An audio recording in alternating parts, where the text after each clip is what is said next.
Hey, I'm Jeff, the Junk Seller, and this presentation is going to be about the Faux Real Trade Days Black Friday sale that went on this past week in Liberty, Texas. This occurred on the 28th, 29th, and 30th of 2025, November. The weather, when I first booked my space out there, the weather looked like it was going to be good.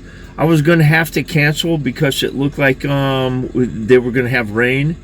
And there were a couple of us that called, and Courtney was able to get us into the hog barns back in the back. It's not ideal space. It's dusty, and a lot of people will complain about it, but she let us get back there and take up as much space as we wanted, and it cost us the same as setting up outdoors. She's absolutely fantastic, and she was able to accommodate us. And for the longest time, I heard that this Black Friday sale, if you ever did a sale at Liberty, that this was the one to do. And it really proved out to be true. I'd heard that from a couple of people over the years, and I never made it to the Black Friday sale because I was always set up at Canton.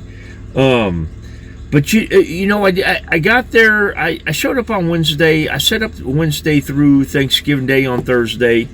And we had sales on Friday morning. They were out there fairly brisk. It was happening. I only sold about $1,200 worth of stuff, but I had a fantastic weekend because I had my next door, the vendors that were set up right next to me were vendors that set up next to me at Livingston last week. And I'd met this fella a couple of years ago out there at Liberty.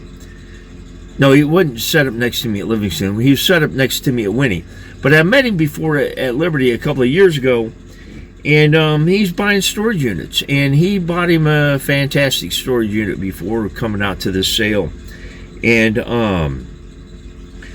I spent a lot of money with him. I made I think 6 different purchases from him. I wound up spending $465 with him. The first purchase I made, he had a whole bunch of coins. A bunch of them are junk coins, the kind of coins that I'll end up putting in 10 for a dollar box, or quarter each, 5 for a dollar, that kind of stuff. But I did get I got a handful of coins that I was able to put into flips. I got out of the first deal that I made with him, I spent $250 with him. I got 2 men's Navajo rings, one of them's Navajo, the other one is I think Sunni or Hopi. It's got the inlay on it. Got a ring that I thought could potentially be gold, but it felt like bronze. It looked like bronze, but it had a good hallmark on it. I thought it was fire damaged. If it ended up being that it was actually gold, I was going to have to provide them with some more money, just out of ethic obligation. But I didn't feel like it was gold, and he had been through and taken this to the gold scrapper, and I think that his gold scrapper passed on it. But it looked like a Texas A&M ring with the 1876 date on it, and it was heavily worn. But it looked off. It felt off, and I did take it to my gold buyer and got it confirmed that it wasn't actually gold. But I got the two Native American rings and a whole mess of coins. And one of them, the best coin out of the whole deal, was a 1792. It was a French 4 sols coin, and as old as it is, 1692. As old as it is, it really doesn't book for that much. It's about an $80 coin. But I got a handful of silver coins. I got 11 of them so far. I've got them carded up, and they price up at $199, and it's just over 2 ounces of actual silver weight. But his scrap buyer, his coin guy, didn't want to touch any of the foreign stuff. So I ended up with a whole mess of stuff. I got 37 of them put into flips at $1 each. 4 of them at $1.25 each. 8 at $1.50 each. 2 at $1.75 each. 5 at $2 each, 4 tokens that total $26, and 17 other coins that come in with a price range of $2.25 to $14 each, that come in at $94.25 for the composite value. But I have one of the Nazi coins. Looks like it has a double date on it, and I set that one aside for going to get confirmation that it's not strike doubling, because a double die and strike doubling, they look awfully similar. But it can be a while before I know, and it's only it's like a $14 coin. So I'm really not out anything if I just backstock that. I'd rather know than give it up for too little money. And then I got one that's got a plug date. It's a euro. I think it's a 10-cent coin. And the two in the 2002, the first two, is plugged. It's just got a chip out of the die. It's a not an expensive error, but it's worth setting aside. And then I have a blundered date on another euro 10-cent or 20-cent coin. It just looks like the date has been scooped out, shallowed out, because there's a raised kind of a weird raised area around where the date is on all the digits. And I think it's just a blundered die. But those were some interesting pieces that I got out of that. But there's still some more silver to go, and I got a whole bunch of stuff for the little tubs that I put out. The dollar tub, 10 for $1 tub. I've got a handful of coins for that. I also put out a 25-cent or 5 for $1 tub.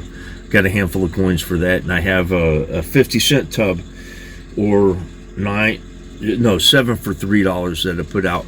Now, I never put out more than one tub at a time, because you just don't want to confuse the shoppers, and you don't want them bringing you a bunch of the 50-cent coins thinking that they were in the 10 for $1 tub. So I only put out one tub at each venue, at each sale, just to keep things simple. You got to keep the pricing structure so it can't be complicated.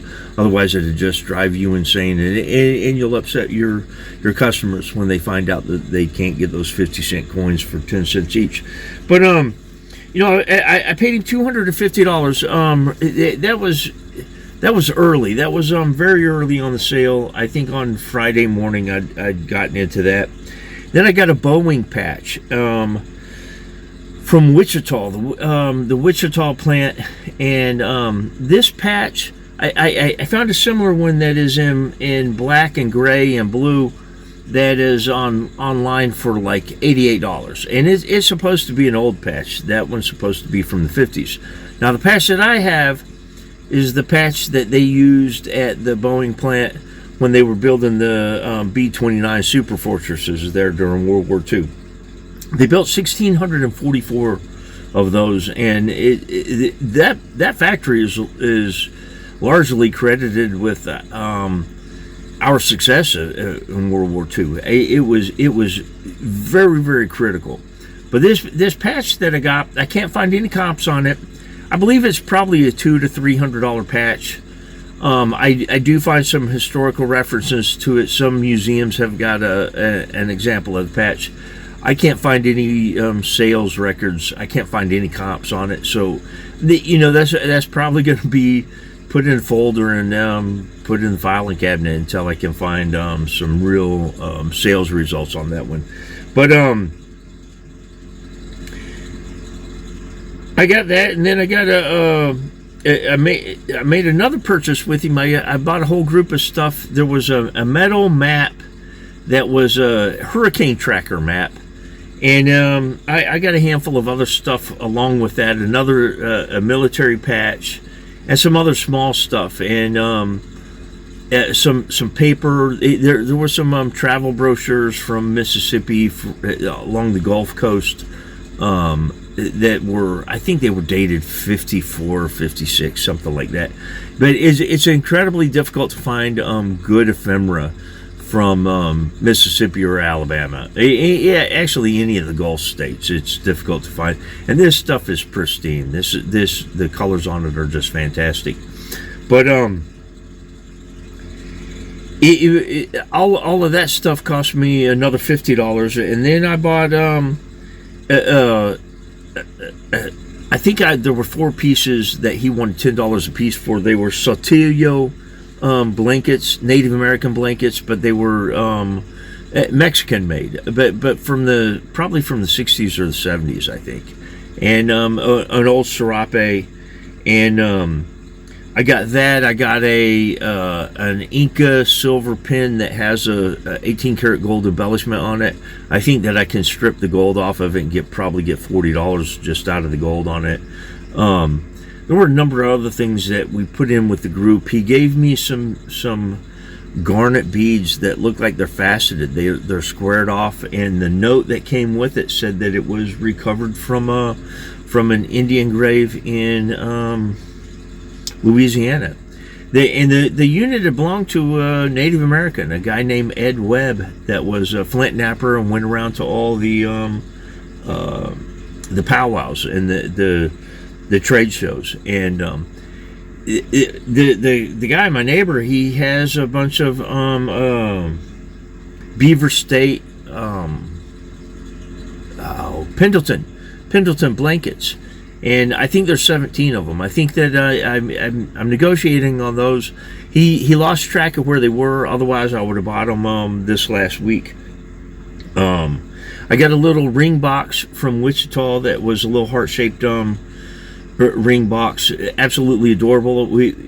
I think they sold that to me for $5, and I've gone online. They knew this too. They told me that they found them for as much as $75, but they didn't know how you could sell it for that kind of money, and it will be difficult to get full retail on that.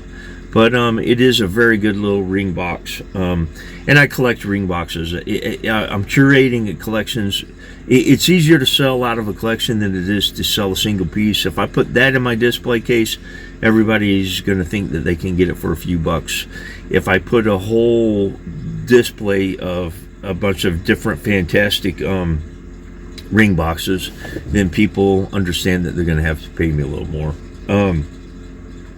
But then there were some dishes that they used for the I can't think of the name of them right now. You'll be able to see. I'll have it up when I post the photograph.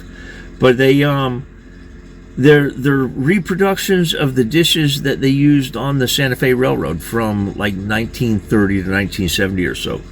And we found 3-place setting for these dishes was on Replacements Unlimited for like $77. And I think I have 7-piece place settings, and I have 5 of them. And we knew that this was good stuff. I told him that I thought he should get $350 for it.